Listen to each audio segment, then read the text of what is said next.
In August, they had traveled to Montreal, their first real vacation together, and possibly the best vacation of Elliot's life, not counting the trip to Disneyland for his 8th birthday.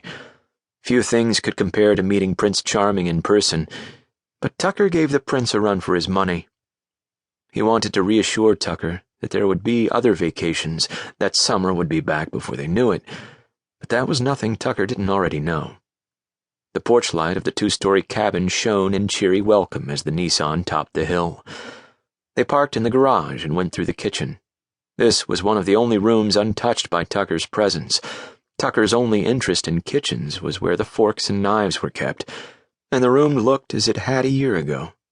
Warm wood, granite counters, latticed wine rack, and a few expensive and well-used gadgets. Elliot liked to cook, and his FECA disability benefits had been generous. The FBI took care of its own. Tucker poured himself a glass of water from the sink taps. He drank the water, gazing out the window at the moonlit cove below. Elliot considered unloading the dishwasher and decided he was too tired to bother with it. He would be on his own that weekend, and any house chores that needed catching up on could be dealt with then. "Your knee okay?" Tucker asked suddenly. "You've been rubbing it all evening." "Have I? I think I wrenched it when I was at Corian's." Elliot studied Tucker's face. "You all right?" "Yeah. Just thinking of the reports I should be typing up." And to think at one time, Elliot had been fed up with all the paperwork that went with the job of FBI agent. "Are you planning to—" "Hell no." Tucker set his empty glass in the sink. "Let's go to bed." Elliot groaned his relief as he dropped into the nest of pillows piled against the headboard of their new and very comfortable king-size bed. His knee was hurting like hell by now, and he'd popped a couple of pain pills in the bathroom. He glanced at the clock, mentally counting down the minutes until the pills would take effect. He sighed. Christ, it felt good to finally lay flat. The pale gray sheets were soft Egyptian cotton and felt cool and comforting against his bare back. From outside the open window came the night sounds of crickets and frogs and an owl looking for a midnight snack. From the bathroom came the sounds of Tucker brushing his teeth. Elliot smiled faintly. Tucker was a guy who took his grooming very seriously. He didn't talk a lot about his childhood, but he told Elliot once that he'd been a big, ungainly kid who had been teased and pushed around until he'd taken up boxing as a teenager. Now Tucker looked like he'd strolled out of the pages of Esquire and did the pushing around. The bathroom door opened and Tucker, wearing blue boxers with a pattern of tiny yachting pennants, said, "We're out of toothpaste." Elliot could smell the Arctic fresh from across the room. He said mildly, "Again? What the hell are you doing in there?"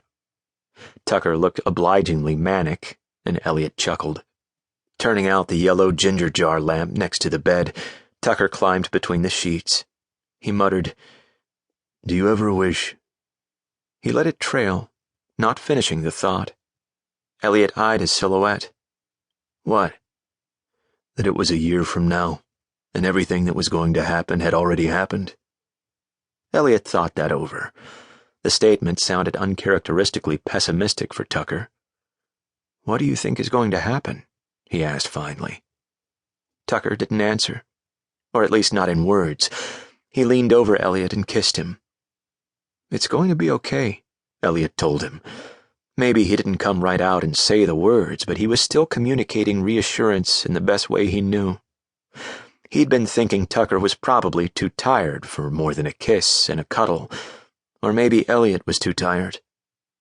But Tucker, as it turned out, was, in the words of lounge singers across the world, in the mood for love. The smell of damp, clean skin filled his nostrils, and the heat of Tucker's nakedness warmed him. Elliot's hands rested on Tucker's broad shoulders, smoothing knotted muscles, welcoming him, holding him close. The hair of Tucker's chest and underarms was scratchy soft against Elliot's bare skin. "I love you," Tucker muttered. Elliot whispered back, "I love you."